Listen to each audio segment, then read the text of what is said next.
Minimalism is not just a lifestyle, and Stoicism is not just an ancient philosophy. When these two paths meet, a powerful way of living is born, conscious, free, and fulfilled. In this video, you will learn how the Stoics inspired the minimalist movement long before it gained its modern name. Let's dive into the roots of this wisdom and discover how true power lies in having less, but living more. Get ready to question what you really need to be happy. The answer may be much simpler than you think. Stoicism has always taught us that what holds us back are not things themselves, but the value we give them.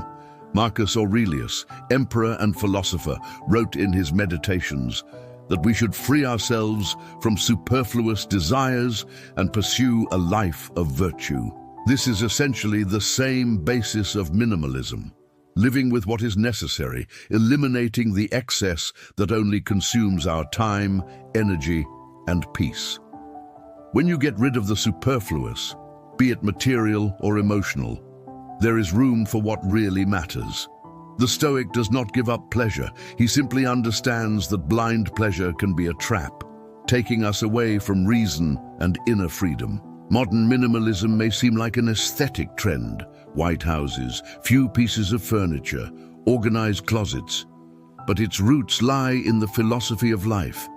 The Stoics did not accumulate, not because they could not, but because they knew the toll that attachment takes on the soul.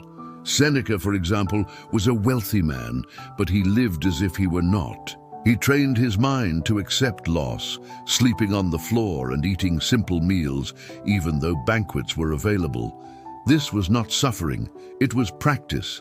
Practice to prepare for real life, where everything is impermanent. This is minimalism applied in depth, using the little as a strength, not as a limitation. When we talk about eliminating excess, we are not just referring to objects, but to thoughts, desires, distractions. Today we live in an age of abundant information, of infinite options, of constant comparisons. Stoicism teaches that we must filter all of this. We must ask, is this necessary? Does this contribute to my virtue? Epictetus said that the key to freedom is to desire less. The modern minimalist eliminates what is of no value. The Stoic goes further. He redefines what is valuable. The difference lies in the intention. The Stoic seeks excellence of character, not perfection of environment. Fewer distractions, less vanity, less comparison, more focus, more presence, more freedom. The modern world invites us to consume, to rush, to be constantly distracted. But Stoicism and minimalism remind us that happiness lies in clarity, in conscious choice. Marcus Aurelius said, "It is not what happens, but how you react that matters." By eliminating excess, you also eliminate noise. You listen better to your reason. You act with more purpose. Stoicism does not invite you to an empty life, but to a life with less noise. Minimalism is the practical expression of this. You create space, mentally and physically, for what really matters.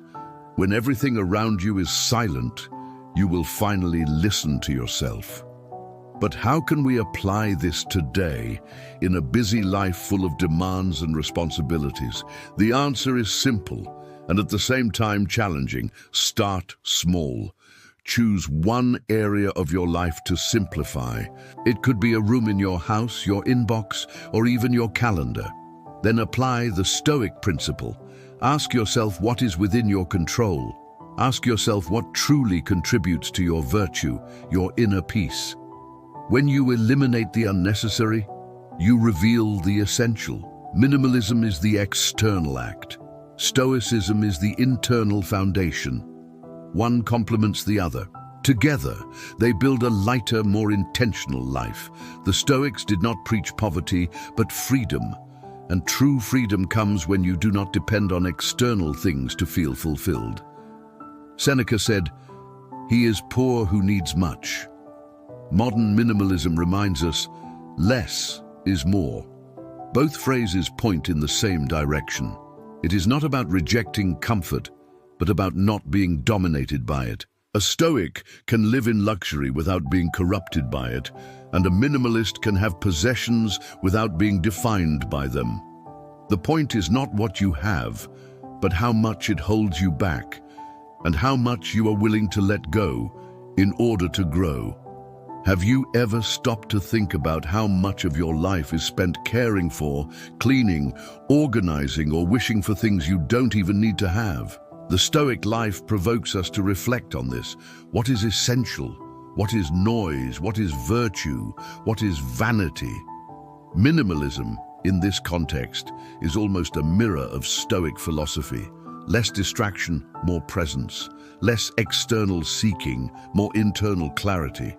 If every object you own demands your attention, then every extra item is a thief of time and energy. Reducing is not impoverishment. It is liberation. It is returning to center. It is living, in fact.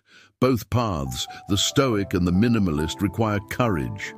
Courage to say no to excess.